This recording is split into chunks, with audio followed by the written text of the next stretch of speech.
খবর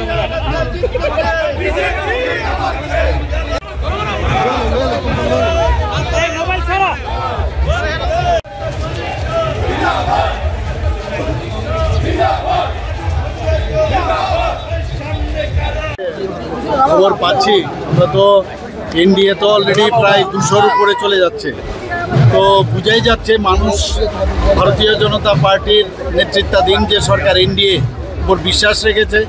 আমি এর কৃতিত্ব মাননীয় প্রধানমন্ত্রীজিকে আমি ধন্যবাদ দেব, আমি যে আমাদের নীতিশ কুমারজিকে আমি ধন্যবাদ দেব, এবং একের পর এক ভারতীয় জনতা পার্টি যেভাবে জিত হাসিল করছে, এবং কঙ্গ, বঙ্গ এবং অঙ্গ এই 3 জায়গার মধ্যে আমরা দেখছি যে কলিঙ্গ তো আমরা জিতে নিয়েছি, আসাম অঙ্গ আমরা জিতে নিয়েছি, এখন বঙ্গ বাকি রয়েছে। আগামী দিন আমরা নিশ্চিত যে বঙ্গ আমরা জয়ী হব। এবং মানুষ চাইছে যেভাবে দুর্নীতি করেছে ওরা, স্কেমের পর স্কেম, গুন্ডাগার্দি, মানুষ সেগুলো পছন্দ করে না।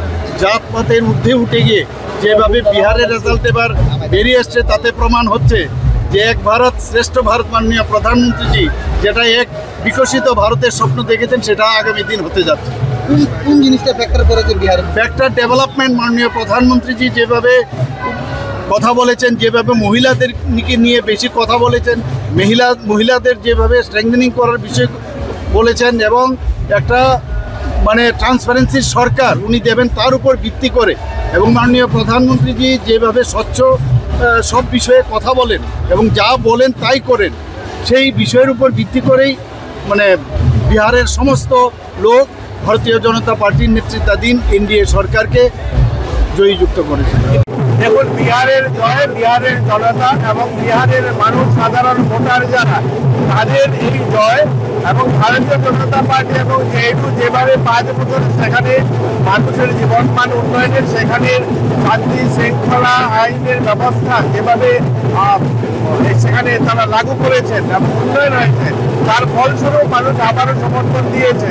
এবং আমরা ধন্যবাদ জানাই মাননীয় প্রধানমন্ত্রীকে এবং নীতিশ কুমারকে, ওনাদের নেতৃত্বে পুনরায় মানুষ বিশ্বাস রেখেছে, এবং আগামী দিনও মানুষের জীবনমান উন্নয়নে আমরা প্রতিজ্ঞাবদ্ধ মানুষের কাজ।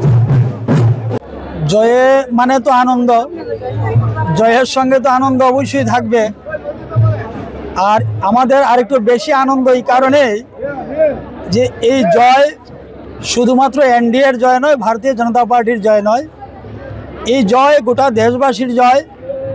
এই জয় মা এবং বোনদের জয়, কৃষকের জয়, শ্রমিকের জয়, গোটা দেশবাসীর জয়, সর্বোপরি গণতন্ত্রের জয়। স্বাভাবিক কারণেই ভারতীয় জনতা পার্টির আমরা যারা কর্মী রয়েছি, আমাদের মধ্যে একটা উৎসাহ থাকবে, আনন্দ থাকবে, এটা হওয়াটাই স্বাভাবিক। তার থেকেও বেশি আনন্দ আমাদের হচ্ছে যে ভারতবর্ষের মধ্যে যে টুকরো টুকরো গ্যাংগুলা যেইভাবে এই দেশের সংস্কৃতি, অর্থনীতি, এই দেশের সভ্যতাকে নষ্ট করার জন্য যারা দায়িত্ব নিয়ে সক্রিয়ভাবে সেই কাজ করে যাচ্ছে, আজকে যারা নিশ্চিহ্ন বিহার নির্বাচনে, এবং নিশ্চিতভাবে আমরা বলতে পারি যে আগামী দিনে যে সকল নির্বাচন হবে, সে যে